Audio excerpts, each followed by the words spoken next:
그러자 모세가 하나님께 말했습니다. 제가 누구인데 그런 일을 합니까? 어찌하여 제가 파라오에게 가서 이스라엘 백성을 인도해내야 합니까? 하나님께서 말씀하셨습니다. 내가 너와 함께 있겠다. 네가 이집트에서 이스라엘 백성을 인도해낸 후 너희 모두는 이 산에서 하나님을 예배하게 될 것인데 이것이 너를 보내는 증거다. 모세가 하나님께 말했습니다. 제가 이스라엘 백성에게 가서 그들에게 너희 조상의 하나님께서 나를 보내셨다라고 말했을 때 그들이 그 하나님의 이름이 무엇이냐 하고 물으면 어떻게 대답해야 합니까? 하나님께서 모세에게 말씀하셨습니다.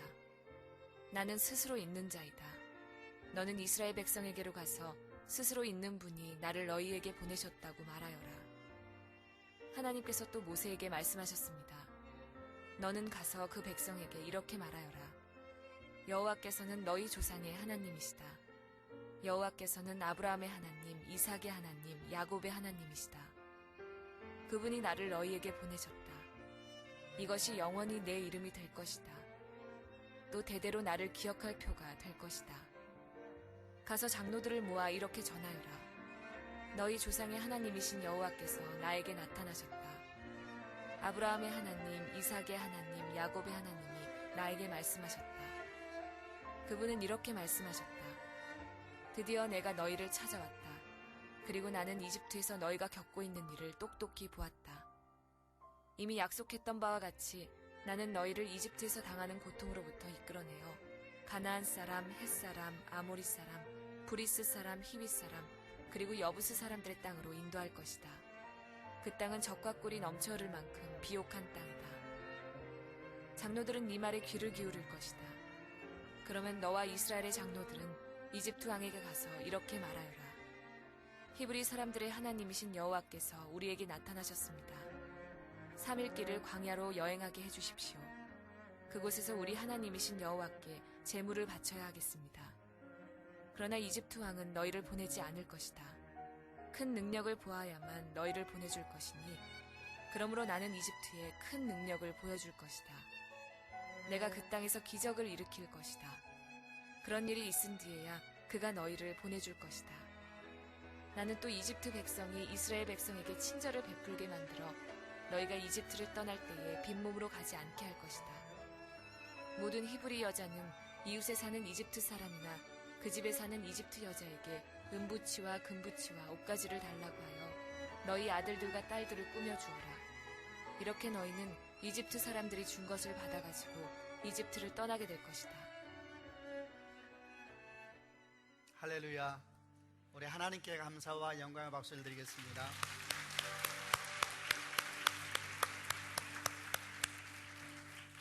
귀한 주일입니다. 예배 오신 여러분을 주님의 이름으로 환영합니다. 주님의 은혜와 축복이 여러분과 함께 하시기를 바라고 오늘 말씀 가운데 예배 가운데도 놀라운 기름 부으심이 함께 하시기를 바랍니다. 가슴에 손을 얹고 믿음을 고백하고 함께 말씀을 나누겠습니다. 제가 먼저 고백하겠습니다. 하나님은 나를 사랑하십니다. 나는 그 사랑 안에 있습니다. 하나님은 오늘 나에게 말씀하실 것입니다.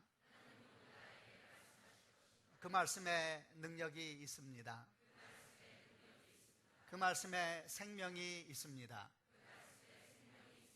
내 마음을 하나님께 열겠습니다. 내 생각을 예수님께 집중하겠습니다. 들은 만큼 변합니다. 들은 만큼 행복해집니다. 지난 주일부터 저희가 출애굽 3장 이후의 내용을 보게 됐습니다. 출애굽 3장은 하나님께서 모세를 만나시는, 모세를 부르시는 그런 장면에 대한 기록이 나오는 내용들입니다.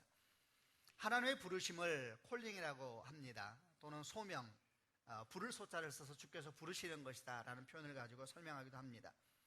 하나님께서 우리를 부르시는 것은 우리의 소명에 대한 가장 기본적인 목적은 구원을 위해서입니다.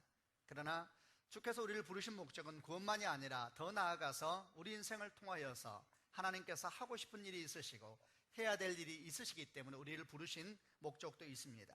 이 모든 것을 다 포함하여서 부르심 또는 소명이라고 표현을 합니다. 지난주일 저희는 출애굽 3장 1절부터 10절을 보면서 불타는 떨기나무 속에서 모세가 하나님을 만나게 되었는데 그 장면을 묵상하면서 우리 삶도 돌아보고 소명이란 어떻게 오는 것일까? 그리고 하나님의 소명이 우리 가운데 왔을 때에 우리가 그 소명에 어떻게 묵상해야 되는가? 이런 이야기들을 함께 돌아보았습니다. 가장 먼저 저희가 돌아보게 된 것은 하나님께서 우리를 부르시는 것, 대부분의 소명은 특별한 장소에서 일어나는 것이 아니라 일상적인 삶의 자리에서 일어난다라는 것을 배웠습니다. 불타는 떨기나무 사건이 일어난 그 장소는 모세가 40년 동안 광야에서 살았었는데 그 광야 한가운데 있는 높은 산이었습니다. 그 산이 이제 드디어 하나님의 산이라고 이름되기 시작하고 이후에는 시내산으로 등장을 하지만은 사실은 모세가 40년 동안 그 땅에서 목자의 삶을 살 때는 그냥 거칠고 높은 산에 불과한 그런 산이었습니다. 그런데 하나님께서 그 가운데는 한 떨기나무, 거기에 불꽃 가운데 등장하심으로써 삶의 한가운데서 임하시는, 그리고 그 한가운데서 부르시는 하나님의 모습을 볼 수가 있었습니다. 두 번째 하나님의 소명은 하나님의 말씀이 들리기 시작하고 그 말씀 가운데 겸손하게 무릎 꿇는 순종이 있을 때에 우리 가운데 드러난다라는 걸 또 나누었습니다. 하나님께서 모세를 부르셨을 때 모세는 하나님의 음성을 알아들었습니다. 참 놀라운 일입니다. 그리고 그 음성 앞에 그가 무릎을 꿇고 발에서 신을 벗고 주 앞에 나아갔을 때에 모세를 향한 하나님의 계획은 보다 더 선명하게 그에게 다가오고 있었습니다. 세 번째 하나님의 소명은 하나님의 눈물이 우리 눈을 통하여 흘러내리기 시작할 때 시작된다라는 겁니다. 하나님은 모세에게 무릎을 꿇고 신발을 벗고 앉아있는 모세에게 당신의 아픔을 말씀하기 시작합니다. 히브리 민족을 바라보았던 당신의 슬픔들, 마치 응어리가 있는 슬픔들을 내뿜는 것처럼 주님께서 모세에게 말씀을 하십니다. 하나님의 눈물이, 하나님의 아픔이 우리 가운데 경험되기 시작하고 우리에게 느껴지기 시작할 때 사실 그 자리가 주께서 우리를 부르시는 자리라는 거지요. 모세의 인생을 돌아보게 되면 80세에 있었던 떨기나무 사건과 소명의 부르심은 일대의 터닝포인트였습니다. 이 사건을 말미암아 이제 그는 잊혀진 미디안 광야에 이름도 없고 빛도 없는 나이 든 목자의 삶에서 한 민족의 위대한 지도자로 되는 삶으로 변환되는 그런 시점을 맞이하게 되었습니다. 여러분, 이런 얘기까지 나누게 되면 얼마나 대단한 일입니까? 드디어 모세 인생이 변하게 됐다는 것입니다. 이런 얘기 나누면서 정말 주면 놀라운 분이구나 생각하면서 보게 되는데, 문제는 이런 상황까지 펼쳐졌을 때에 문제가 생기기 시작합니다. 그 문제가 뭐냐 하면 이런 위대한 부르심 가운데서 모세가 기뻐하지 않았다는 겁니다. 그 내용을 보게 되면 모세가 하나님께서 드디어 그에게 나타나셔서 당신의 눈물을 말씀하시고 너를 통하여 내가 이스라엘 백성을 인도하여 내서 위대한 민족을 만들 것이다 라고 말씀했을 때에 하나님 드디어 때가 왔군요. 역시 믿음이 승리하는 거예요. 하나님 역시 내가 믿고 기다렸던 위대한 역사가 온 거잖아요. 이렇게 말하지 않았습니다. 그는 기뻐하지도 않고 오히려 성경의 내용을 보게 되면 그는 몹시 당황하고 있다는 것을 볼 수가 있습니다. 오늘 저희가 보려고 하는 본문들, 그리고 이후부터 이어지는 내용을 보면서 우리는 뭘 배우게 될 것인가? 소명, 하나의 부르심이 우리 가운데 분명히 있다 할지라도 그 소명이 내 것이 되기 위해서는 몇 가지 극복해야 될 장벽이 있다는 것을 가르쳐주게 되고 또 그 내용에 대해서 배우게 될 것입니다. 먼저 11절과 12절, 처음 모세가 만난 장벽에 대한 얘기를 해보려고 합니다. 11절과 12절을 같이 읽겠습니다. 시작.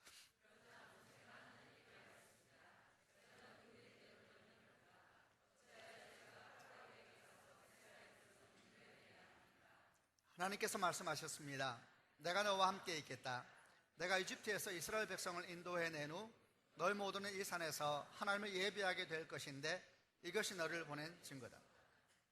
하나님의 위대한 부르심 앞에 첫 번째 만난 모세의 장벽은 무너진 자존감이라는 장벽이었습니다. 하나님께서 모세를 찾아와서 마침내 찾아와서 위대한 소명을 말씀하셨을 때에 모세의 입에서 가장 먼저 나왔던 말이 무엇일 것 같습니까? 모세의 인생이 지금 한순간에 바뀔 수 있는 위대한 그런 전환점에 왔을 때에 모세의 입에서 그 하나님의 말씀에 대해서 처음 반응한 그 내용이 너무 궁금하지 않습니까? 첫 내용은 이렇습니다. 하나님, 제가 누구인데 그런 일을 해야 합니까? 어찌하여, 왜 제가 바로에게 가서 이스라엘 백성을 인도해내야 합니까? 그냥 이 말씀을 듣다 보면 언뜻 보기에는 모세가 참 겸손해졌구나 이렇게 생각하는 분이 있을지 모르겠습니다만, 그러나 다시 한번 정직하게 말씀을 가만히 묵상해 보면 이건 겸손이 아닙니다. 오히려 겸손이라기보다는 이 말씀 가운데 뭔가 설명할 수 없는 모세의 아픔이 보이기도 하고 모세 내면에 있는 슬픔이 보이기도 한다는 느낌이 들었습니다. 이런 마음을 가지고 다시 한번 말씀 묵상해 보면서 모세의 삶을 잠깐 회고해 보면서 그 언어 가운데 있는 슬픔과 아픔에 대해서 느낄 수가 있었습니다.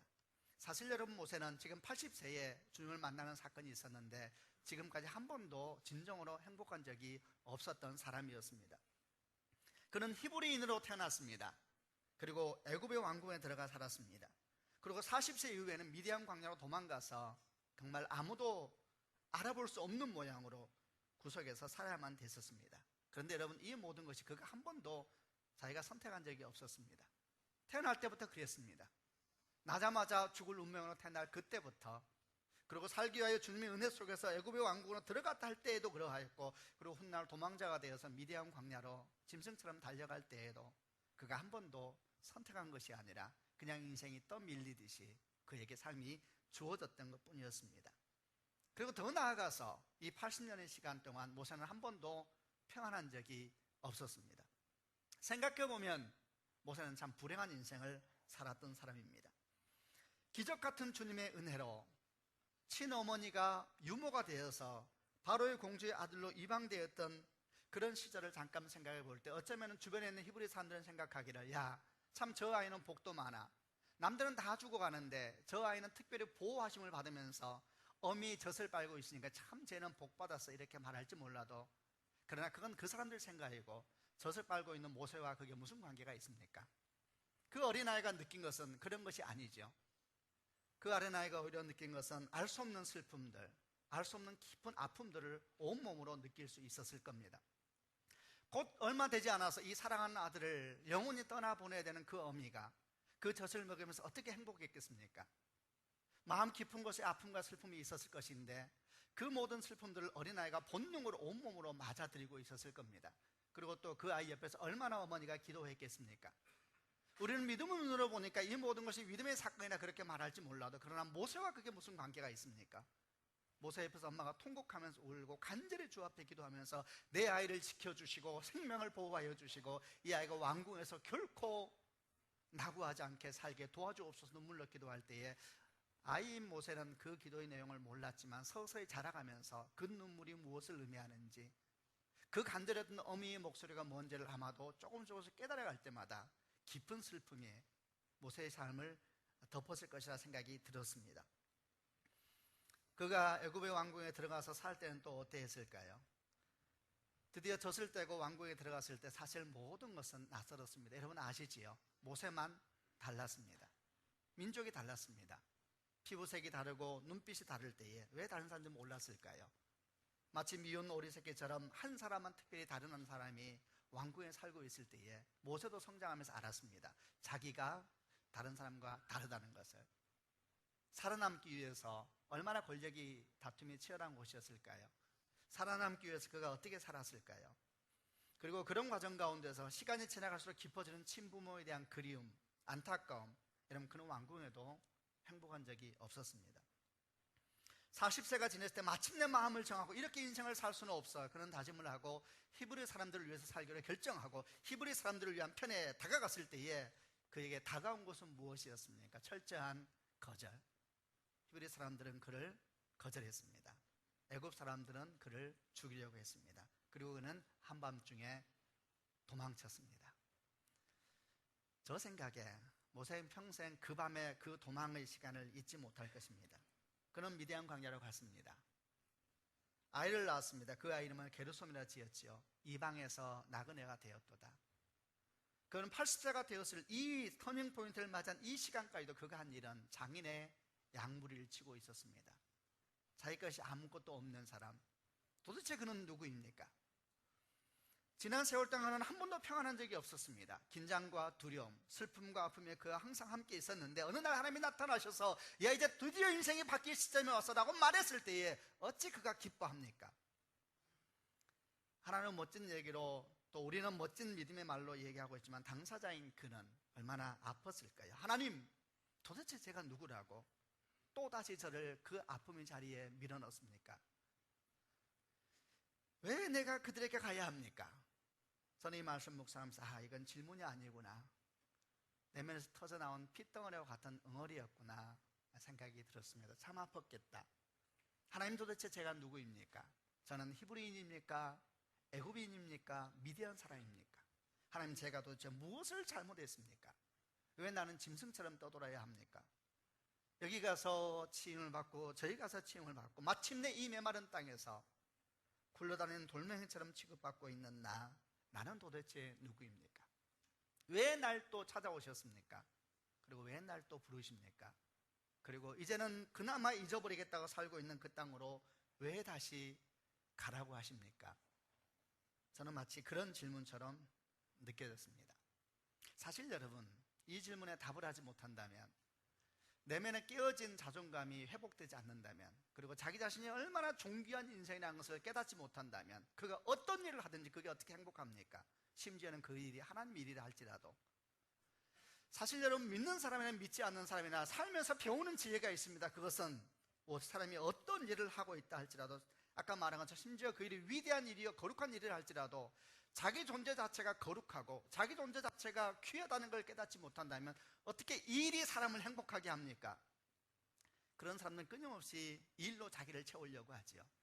그 일로 말미암아 자기를 가치를 증거하려고 하지만, 계속해서 무엇을 채우려고 하지만 결코 인생은 행복하지 않습니다. 그럴수록 인생은 더 지쳐가고 힘들어지는 것이죠. 어쩌면 모세가 그런 삶을 살았을지 모르겠다 생각이 들었습니다. 또 마음에 들었습니다. 참 아팠겠다. 우리는 이렇게 수천년 지나고 난 다음에 믿음 얘기를 나누고 있지만, 그러나 그 대상이 되어야 했던 모세가 무슨 죄가 있는가, 이런저런 생각들이 마음에 참 많이 들면서, 그리고 그 모세가 먼 이야기가 아니라 바로 우리들 얘기라는 생각도 같이 들었습니다. 내가 무슨 죄를 졌습니까, 하나님? 내가 선택한 것이 아니고 내가 이렇게 몰려다니면서 치었던 인생을 왜 다시 들어가라 하십니까? 이런저런 생각을 하는데 문득 이런 질문이 떠올랐습니다. 하나님은 이런 모세의 마음을 아셨을까, 모르셨을까? 여러분, 하나님이 이런 모세의 아픔을 아셨을까요, 모르셨을까요? 저는 하나님을 만나고 난 다음에 너무 기뻤습니다. 그중에 제가 잊을 수 없는 저에게 큰 기쁨은 뭐냐면, 내 인생을 설명하지 않아도 되는 분을 만났다는 기쁨이었습니다. 내 인생을 내가 생각할 때 나도 모르는 내 인생을 자꾸 설명하라 그러니, 또는 내가 글을 놓고 생각을 하니 정말 힘이 들었습니다. 근데 내가 주를 만났을 때에 제 마음은 한없이 기뻤습니다. 마음껏 울어도 되는 분을 만났구나, 내가 설명하지 않아도 내 인생을 알아주는 분을 만났구나, 나보다 더 나를 잘 아시는 분을 만났구나, 이게 감당할 수 없이 기뻤습니다. 그래서 제가 그때에 온갖 상상을 많이 했습니다. 그 중에 상상 하나가 뭐냐면, 내가 천국 갔을 때 처음 무슨 행동을 할까, 이 상상을 했습니다. 여러분, 천국 가고 싶죠? 예, 많이 사시고 가시면 돼요. 갑자기 가고 싶고 그러니까 당황스러울 수 있죠. 나중에 가시면 돼요. 천국 갔을 때에 저는 상상을 해서, 처음 갔을 때 내가 처음 주를 만났을 때 어떤 행동을 할까, 저는 상상을 하고 그림을 그렸습니다. 제가 처음 주님을 만나면은, 저는 저 멀리서 주님이 나를 향해서 걸어오면은 저는 뛰어가서 그냥 그분의 발을 붙잡기로 생각했어요. 발을 붙잡으리라. 그리고 펑펑 울리라. 팍 바지 가랭이를 붙들고 막 울면은 주님께서 결코 이러지 않을 거라는 걸 알았어요. 왜? 무슨 일이 있었어? 그렇게 인생이 힘들었던 거야. 내가 모르는 아픔이 있었어. 야, 자세히 말해봐. 에이, 그거 가지고 왜 그래? 저는 결코 주님이 그렇지 않을 거라는 걸 압니다. 내가 막 울 때 저는 상상을 합니다. 그 순간 내 어깨 뒤쪽으로 주의 눈물이 떨어질 걸 제가 생각했습니다. 그리고 같이 주님이 주저앉아서 나를 붙들고 막 우시겠지요. 서로에게 왜 우느냐 묻지 않고, 때때로 눈물이라는 것이 이유도 없잖아요. 막 울다 보면 어느 날, 어느 시간에 갑자기 둘이 같이 마주보면서 눈에서 눈물을 닦고 씩 웃고 일어나서 그냥 말없이 걸어가는 그런 상상, 저는 그런 상상을 참 많이 했습니다. 내 사랑하는 주님, 내 눈물의 농도를 아시고 내 얼굴에 애매한 미소조차도 무슨 뜻인지 아시는 주님, 말하기 전에 들으시고 울기 전에 눈물을 눈의 병에 담으시는 주님, 모세를 생각했습니다. 사람들은 믿음에 대해서 말하기 좋아하지만 사실은 믿음보다 아픔이 먼저지요. 모세가 얼마나 아팠을까? 주님은 그것을 아셨을까? 예스. 주님은 아시지요. 제가 누구인데 절 왜 또 건드세요?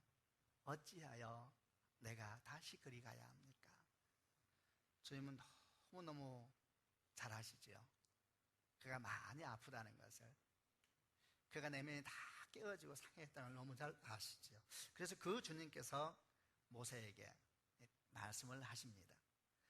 수십 년 동안 응어진 모세의 내면을 아시는 주님께서 대답하신 내용이 너무 궁금하지 않아요? 그 내용이 12절 말씀인데 한 번 더 12절 말씀을 같이 읽어보겠습니다. 읽겠습니다. 시작.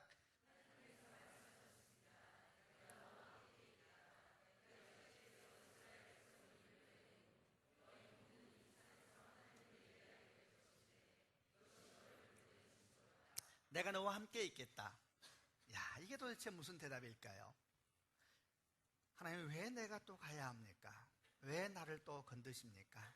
도대체 내가 누구입니까? 이렇게 외치는 모세에게 하나님께서 내가 너와 함께 있겠다. 완전 동문서답일까요? 아닙니다. 결코 동문서답이 아닙니다.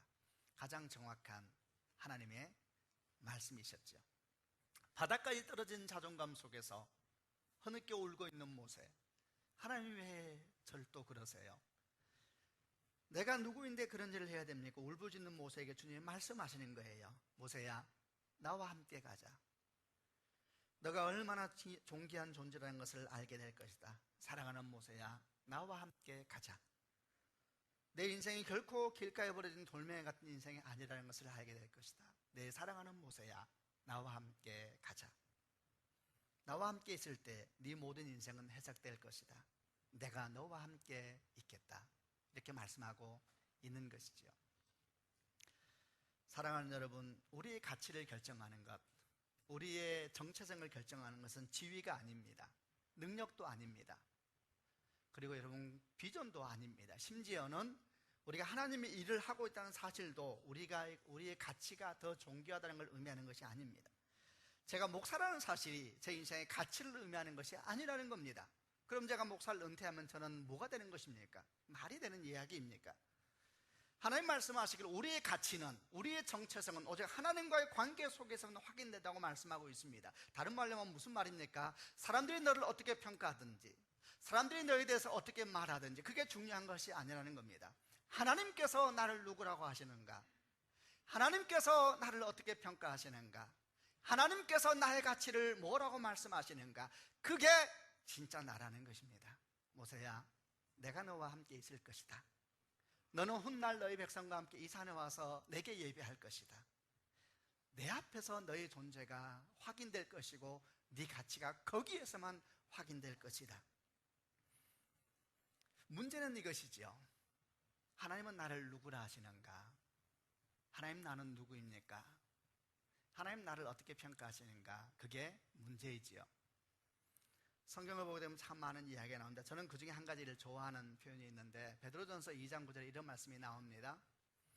오직 너희는 택한 족속이요 왕같은 제사장이요 거룩한 나라요 그의 소유된 백성이다. 이렇게 설명하면서 예수를 믿는 우리를 굉장히 여러 가지 단어로 설명을 하세요. 그 중에 하나가, 저는 좀 그나마 멋지다고 표현되는 것 중에 하나가, 잘 감이 안 오니까 왕같은 제사장이요, 그게 좀 더 멋진 것 같아요.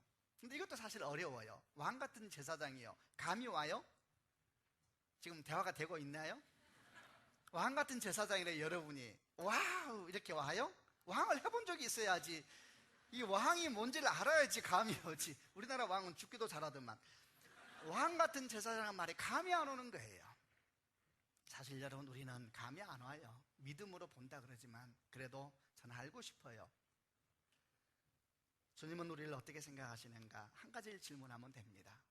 주님은 나를 위해서 무엇을 포기할 수 있으신가? 주님은 나를 위해서 무엇을 포기하셨는가? 그거 물으면 되는 것이죠. 말로는 모든 걸 다 주겠다 말 못하는 사람이 어디 있어요? 말로는 내 목숨보다 너를 사랑해 그렇게 말 못하는 사람이 어디 있어요? 그러나 사랑이라는 것은 양보하는 것이고 내려놓는 것이고 그 사람 때문에 뒤로 물러나는 것이고 그 사람 때문에 아픔을 기꺼이 내 것으로 받아들이는 것이고, 사랑이라는 것은 주고도 미안한 것이고 주면서도 고마워하는 것이고, 그럼 그게 사랑이죠. 하나님 정말 나를 어떻게 생각하세요? 주님, 당신 앞에 나는 누구세요? 성경은 말하죠. 하나님은 나를 얻기 위하여서 당신의 아들 예수님을 십자가에 죽도록 내어놓으셨다. 여러분, 저도 애비입니다. 나는 도대체 누구인가? 하나님께서 유일한 아들 예수 그리스도를 죽게 하시고 대신 나를 택하셨죠. 여러분, 놀래야 되는 것입니다. 나는 도대체 누구인가? 그게 납니다. 그게 나의 가치입니다. 여러분, 저를 띄엄띄엄 보시면 안 돼요. 내가 누구인가? 나는 소중한가? 여러분이 나를 어떻게 말하든 나는 하나님께서 내 아들을 주고 바꾸었다라고 말하는 사람입니다. 건강한 내면은 어떤 내면일까? 하나님 일을 할 수 있는 견고한 내면은 어떤 내면일까? 이런 정체성을 가져야 되는 것이지요. 우리가 지금 무슨 일을 하고 있든지, 우리가 지금 어떤 집에 살고 있든지, 우리가 지금 세상에서 소위 말하는 성공적인 삶을 살고 있든 그렇지 않든 간에 아무 관계없이 우리는 하나님이 아들 예수님을 주고 대신 바꾼 사람들입니다.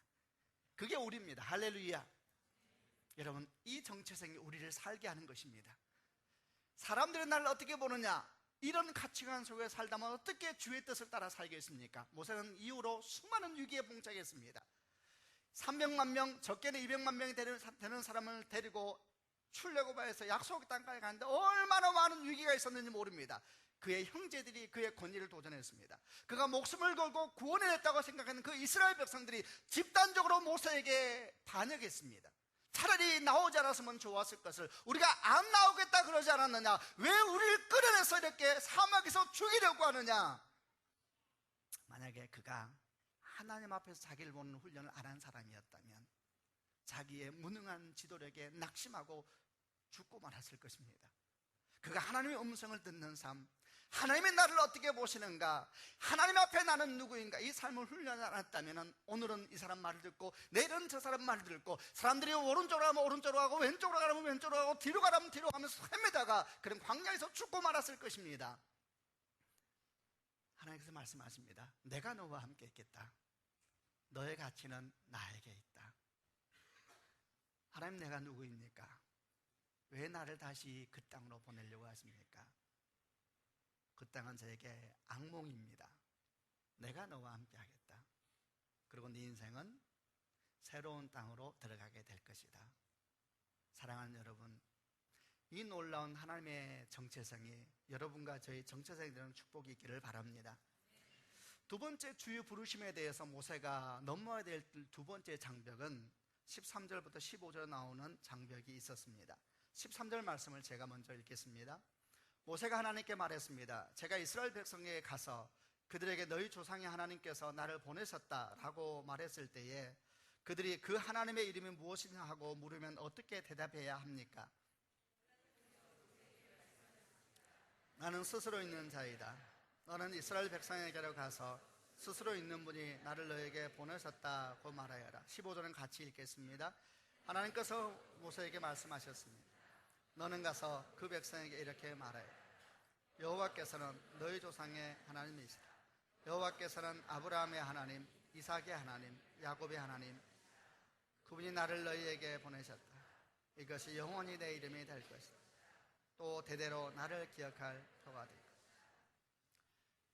다시 모세가 묻습니다. 하나님, 그런데 제가 이스라엘 백성에게 가서 너희 조상의 하나님이 나를 보내셨다 이렇게 말을 할 때에 그들이 묻기를 그 하나님의 이름이 무엇이냐라고 물으면 제가 어떻게 대답해야 됩니까? 이 질문을 가만히 그냥 보면은 모세가 이스라엘 백성들이 자기에게 물을 질문에 대해 자기가 대답을 제대로 못할까 두려움과 보구나 생각하는데 아니죠. 사실은 모세 안에 있는 두려움입니다. 그것은 그가 하나님을 잘 모른다라는, 하나님을 대해서 무지함에서 오는 두려움입니다. 두 번째 장벽은 그가 하나님을 잘 모른다는 것에서 오는 두려움이었습니다. 여러분, 영혼이 하나님을 모르면 두려워합니다. 그냥 아멘 하시길 바랍니다. 성경은 말하기를 주 앞에 머무는 그날에야 인생이 쉴 수 있다 그랬습니다. 우리 안에는 근본적인 두려움 중에 하나는 하나님을 모르면서 오는 두려움이 있는데 모세의 마음에 그 두려움이 있습니다. 그는 이스라엘 백성들의 질문을 통해서 질문하고 있지만 자기 안에 있는 두려움이 있는 것입니다. 하나님, 저 하나님 잘 몰라요. 무지함이 오는 두려움이 그 안에 가득 채우고 있었던 것이죠. 하나님이 일을 하라고 부름을 받았는데 정작 자신이 하나님을 모르니 얼마나 마음이 복잡했을 것입니까? 하나님의 부르심이 위대하면 위대할수록, 하나님은 정말 대단한 분이시구나라는 생각을 하면 할수록 그분을 모른다는 사실은 인생을 얼마나 움츠리게 하는지 모릅니다. 지금까지는 사실 별 문제가 없었습니다. 왜? 자기 믿음만 잘 지키면 되니까. 자기 혼자 믿음을 잘 관리하기 위해서 사는 사람은 하나님 잘 몰라도 그냥 자기 인생, 자기 믿음 자기가 지키면 되겠죠. 그러나 지금부터 모세는 리더가 돼야 합니다. 사람들을 애굽 땅에서 나오게 해서 약속의 땅에 이끌고 가는 하나님의 일꾼이 되어야 합니다. 이제 그는 자기 믿음 없는 것이 자기에서 끝나지 아니하고 자기와 함께 약속의 땅으로 가야 될 사람에게 엄청난 영향을 미치게 되는 그런 상황 가운데 그가 새 땅을 알게 된 것이죠. 여러분, 부모는 하나님을 알아야 합니다. 자녀들을 이끌고 가야 되잖아요. 하나님의 일꾼이 되길 원한다면 하나님을 알아야 되는 것입니다. 이제부터 얼마나 많은 일이 모세에게 생기겠습니까? 주께서 일꾼으로 부르셨으니 어떻게 일을 하셨습니까? 주님이 애굽 땅을 나오게 하고 난 뒤에 모세에게 말씀하세요. 모세에게만 말씀하십니다. 그가 하나님의 음성을 듣는 사람이었으니까. 그리고 그 모세가 다시 이스라엘 백성에게 말씀을 전파하는 것입니다. 그런데 여러분, 말이라는 것은 언어가 아니잖아요. 사실은 문자의 문제가 아닙니다. 말이라는 것은 그 말하는 분을 제대로 이해해야지 문자가 해석되는 것입니다. 그분이 어떤 분인가를 알 때에 그분이 말하는 것이나 그분의 역사가 해석되는 것이죠. 만약에 그가 하나님을 제대로 알지 못한다면 그는 단순히 문자만 전하는 사람이 되니 그는 완전히 문제가 생기는 것이죠. 예를 들어 보겠습니다. 모세가 출애굽하고 난 다음에 출애굽 32장을 보게 되면 아주 중요한 또 하나의 사건이 나오는데 40일 동안 시내산 꼭대기를 올라갔어요, 모세가. 근데 안 내려오는 거예요. 밑에 있는 이스라엘 백성들이 야단이 났습니다. 하나님의 음성을 전하는 그분이 안 보이니 야단이 난 거예요. 그래서 그냥 이스라엘 백성들이 두려우니까 아론, 모세의 형을 부추기기 시작합니다. 우리에게 하나님을 만들어 달라. 그래서 그들이 경험한 대로 다 애굽 땅에서 했던 행동들이죠. 금부치와 은부치를 모아서 녹여가지고 금송아지를 만듭니다. 그들이 생각하는 최고의 신이었습니다. 그리고 그 금송아지를 여호와다 명명을 합니다. 이게 하나님이다 이렇게 명명을 해요. 그리고 거기서 제사를 지내고 춤을 추고 하는 일이 출애굽 32장에 나옵니다. 그때에 하나님께서 시내산에서 모세하고 대화하시다 이걸 보세요. 하나님 너무너무 화가 나세요. 그리고 이렇게 말씀하세요. 모세야, 네 백성이, 성경을 보면 좀 재미있을 때가 나오는데 지금까지 당신이 백성이라 그렇게 말하다 갑자기 상황이 어려우니까 네 백성이래요. 야, 이 하나님 재미있어요. 자, 나중에 만나서 물어볼 게 많아요. 왜 그때 그러셨냐고, 이렇게 애매하면 피하시냐고. 네 백성이 큰 죄를 지었다. 저들이 지금 우상을 만들고 거기서 절을 하고 있다고 말하면서 하나님 이렇게 말씀하셔요. 나를 말리지 마라. 내가 저들을 한순간에 다 죽이리라. 그리고 내가 너로 말미암아 새 민족을 시작하게 하겠다. 이렇게 얘기를 하세요. 자, 여러분, 이 뜻을, 이 말씀을 어떻게 해석해야 됩니까?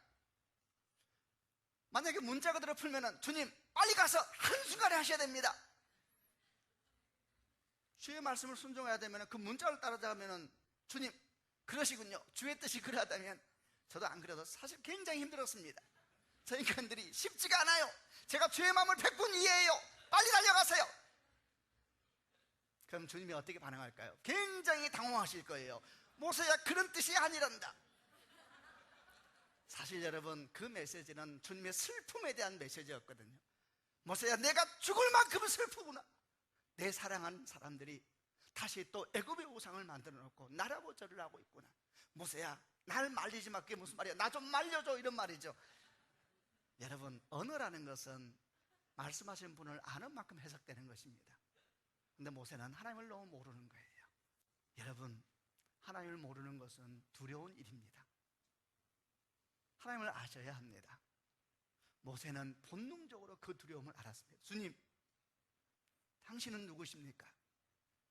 제가 당신이 일을 해야 되는데 저는 너무 당신을 모릅니다. 주님, 저를 좀 불쌍히 여겨주십시오. 제가 당신을 모르겠습니다. 이렇게 말하고 있는 거예요. 성경은 이런 얘기를 너무 잘 알았습니다. 호세아는 이렇게 말합니다. 호세아 선지자는 그러므로 우리가 여호와를 알자. 힘써 여호와를 알자.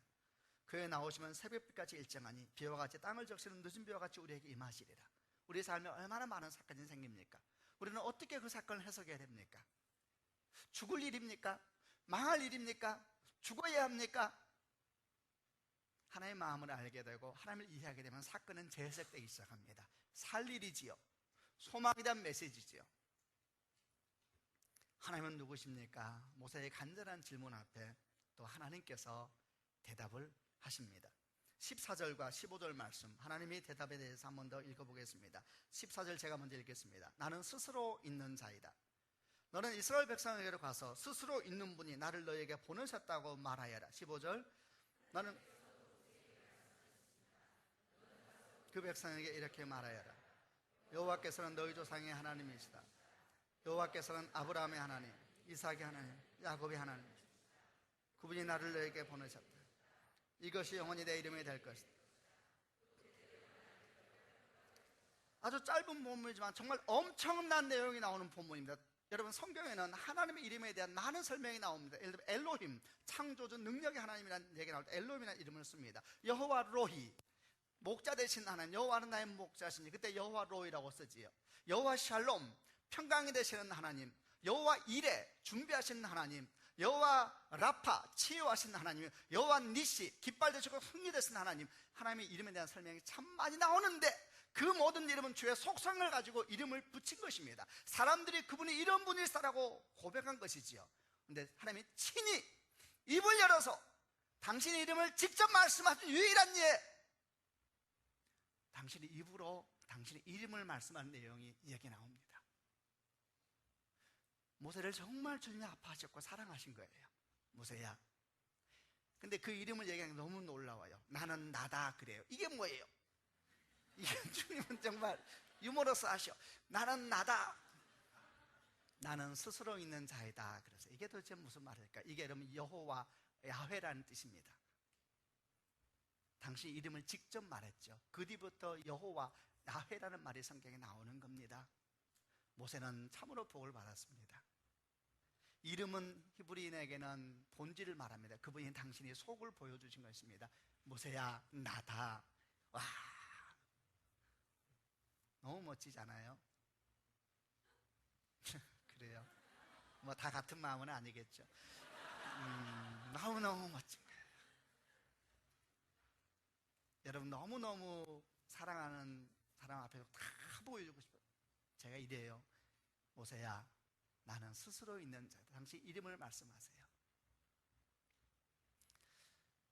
나는 스스로 있는 자이다. 무슨 뜻일까요? 누구에게도 나는 의존하는 존재가 아니란다. 나는 나를 스스로 계시한단다. 하나님의 당신을 모세에게 설명해 주시면서 당신을 가르쳐 주시면서 동시에 무엇을 우리 모세에게 기억하고 가르쳐 주고 싶은 게 있어요. 그 말은 무슨 말일까요? 모세야, 두려워하지 마라.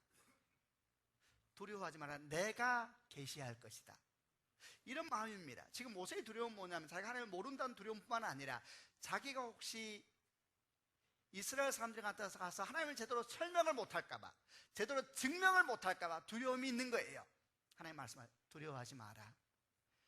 나는 네가 증명하는 존재가 아니란다. 나는 내가 스스로 나를 증명한다. 할렐루야. 여러분, 모세는 뭘 오해하고 있었냐면 그의 부르심이 자기가 하나님을 증명해야 되는 사람인 줄 알았던 거예요. 여러분, 하나님은 스스로 증명하십니다.